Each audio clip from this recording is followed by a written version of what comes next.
کتے بھی ہمیں پتا ہے کہ اس کی تو تھوک میں کتنے ہم سب کہتے ہیں کہ پرابلمز ہیں، تو ہم اس کے گوشت کہاں سے کھانے بیٹھیں گے؟ لیکن رب تعالیٰ کی کتاب نے آپ کو کہا کہ سور کا گوشت حرام ہے. تھوڑا سا سمجھ کر بات کیا کرو، بیلنس میں رہ کر بات کیا کرو.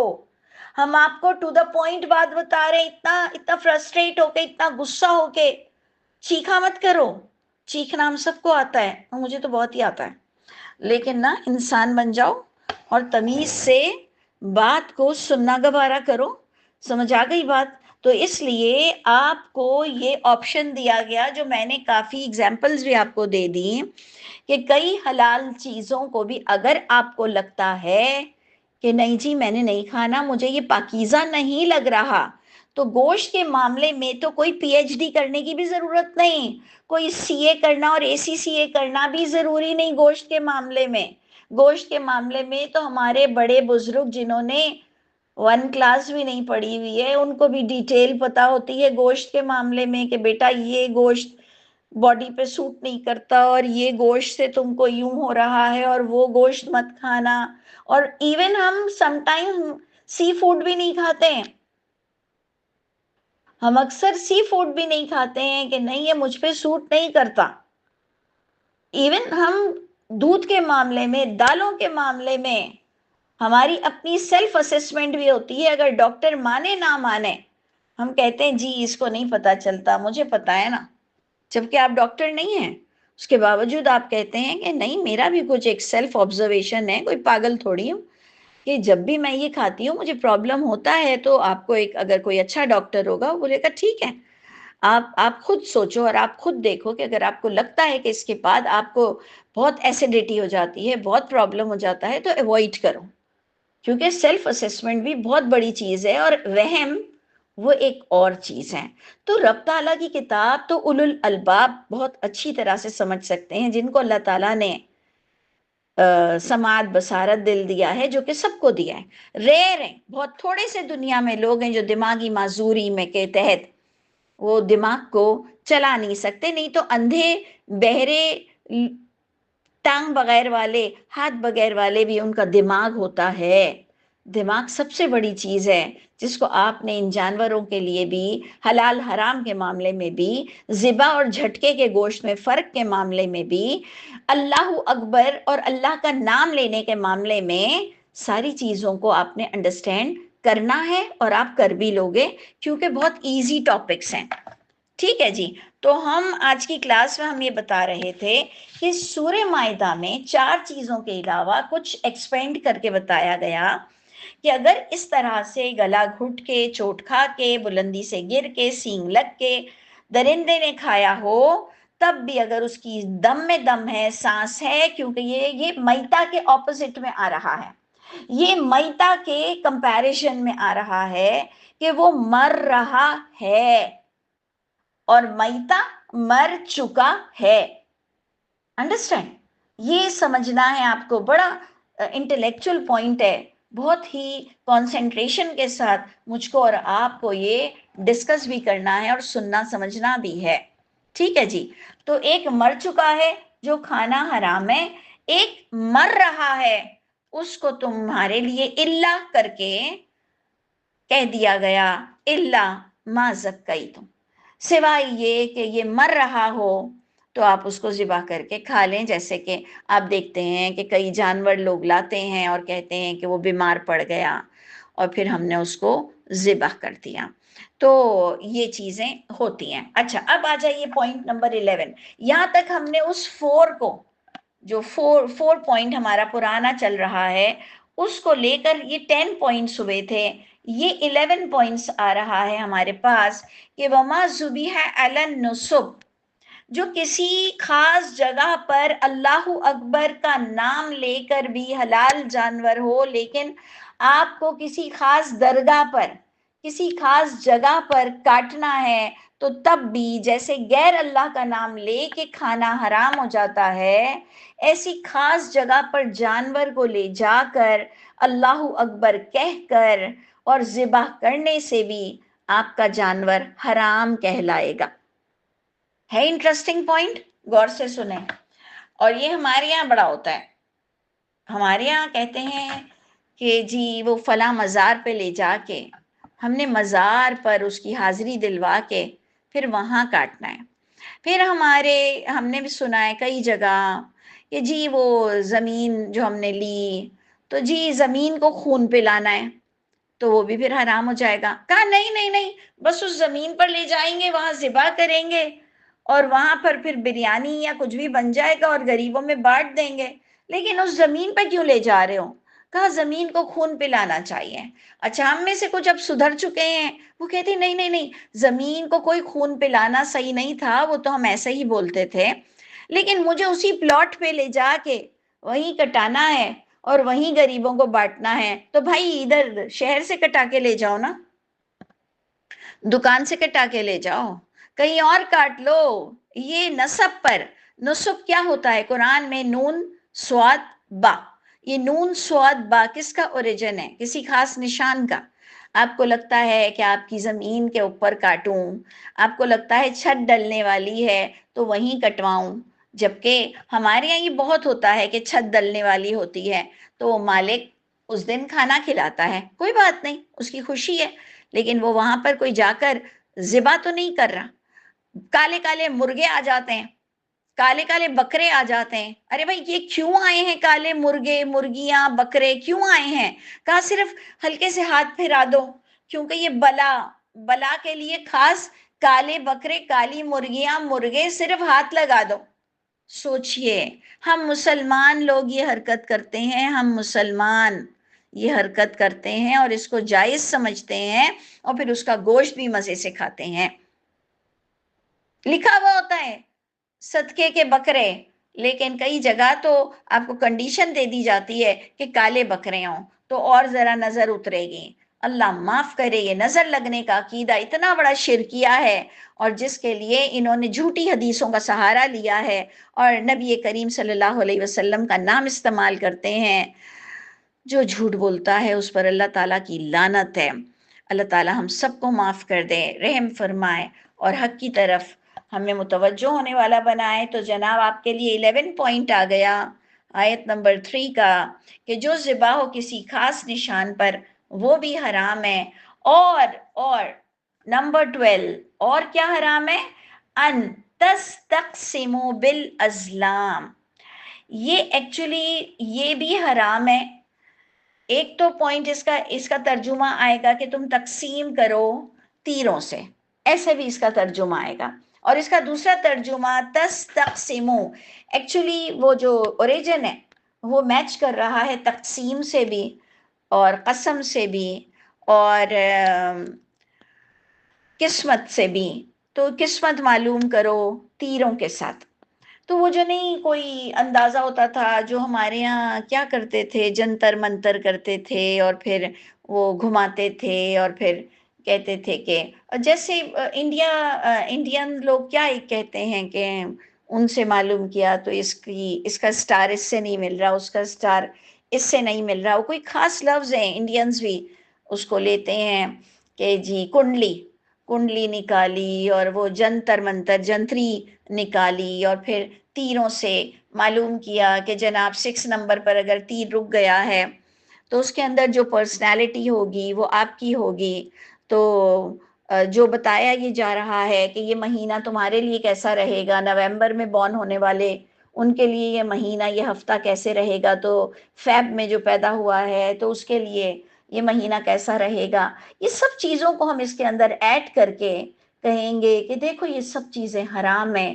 ایک مسلمان ایسی حرکتیں نہیں کرتا ہے کہ تم تقسیم کرو تیروں سے یا تم قسمت معلوم کرو، یہ قسمت معلوم کرو یہ تیروں سے یا واٹ ایور کوئی بھی طریقہ کار ہے، سٹے کا، جوے کا.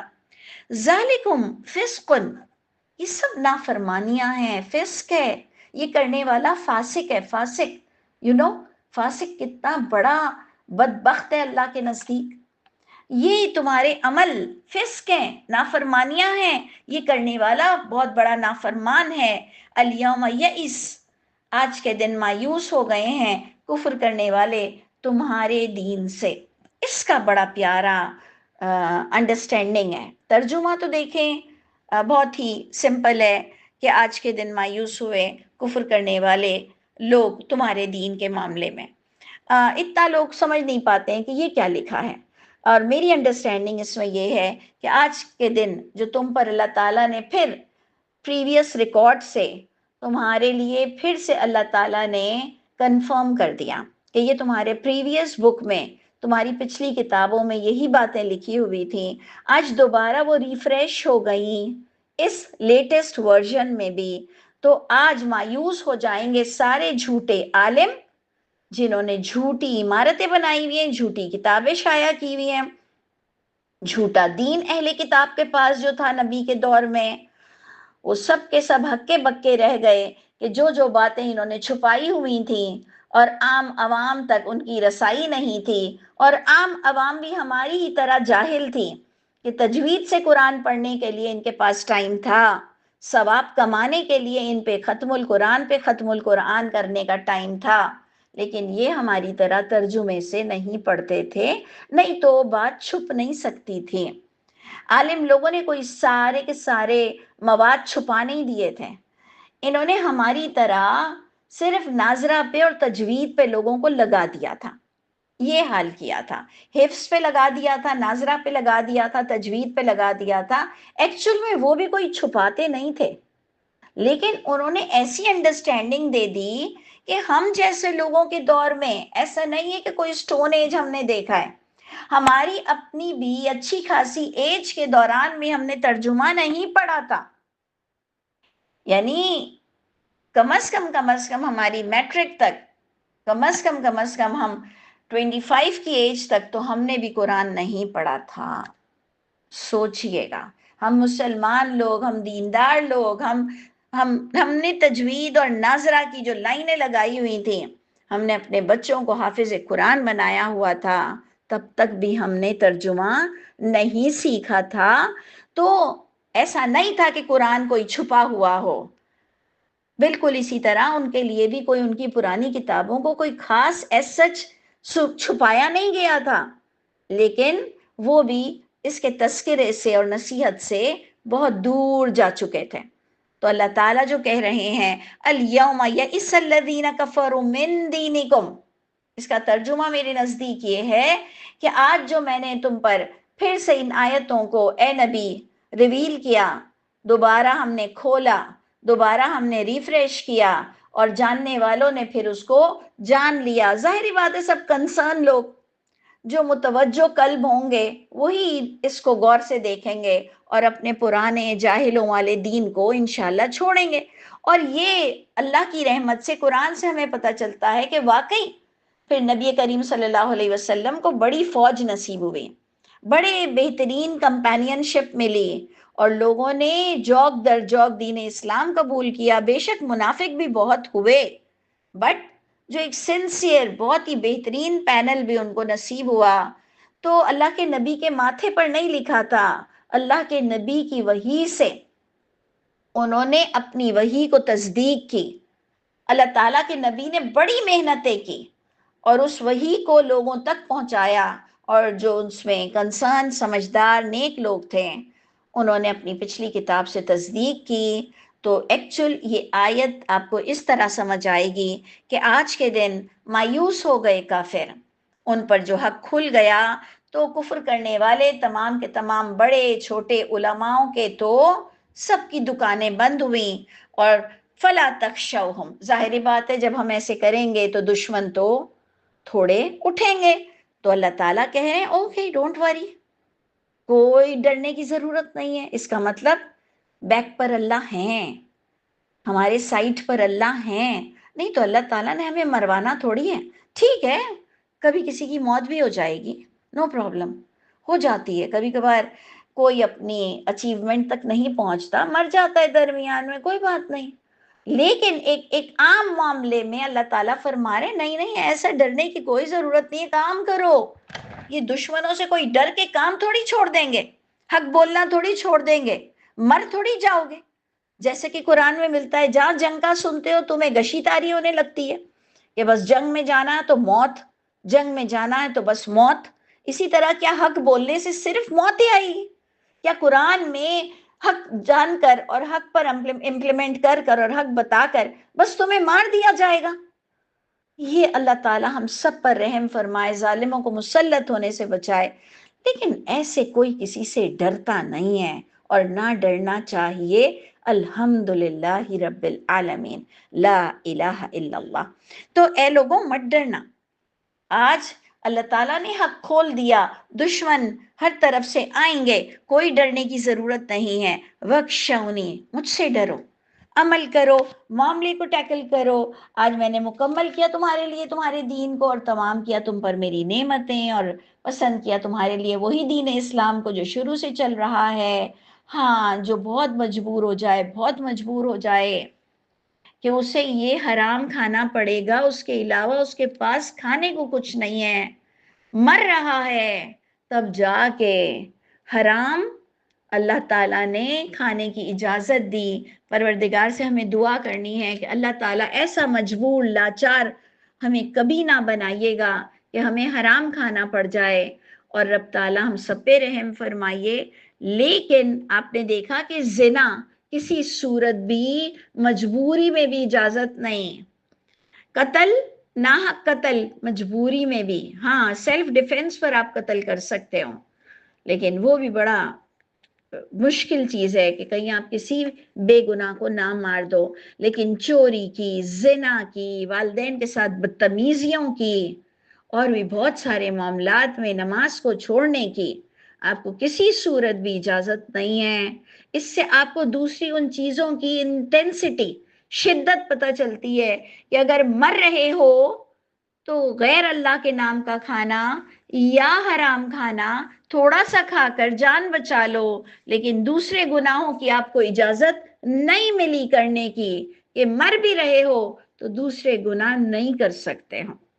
تو اس سے بھی سمجھنے والوں کو بہت اشارہ کافی ہے. تو اس لیے ہر وقت معصوم بن کر کھیل نہ کھیلا کرو. اللہ تعالیٰ کے نگران سارے اعمال نامے لکھ رہے ہیں. پروردگار ہم سب کے حامی و ناصر ہیں، اور انشاءاللہ دیکھیں یہ اینڈ بھی ہو رہا ہے. فَإِنَّ اللَّهَ غَفُورٌ رَحِيمٌ، پروردگار تمہیں بخش دیں گے، بڑا رحم فرماتے ہیں. اللہ تعالیٰ ہم سب پر رحم فرمائے.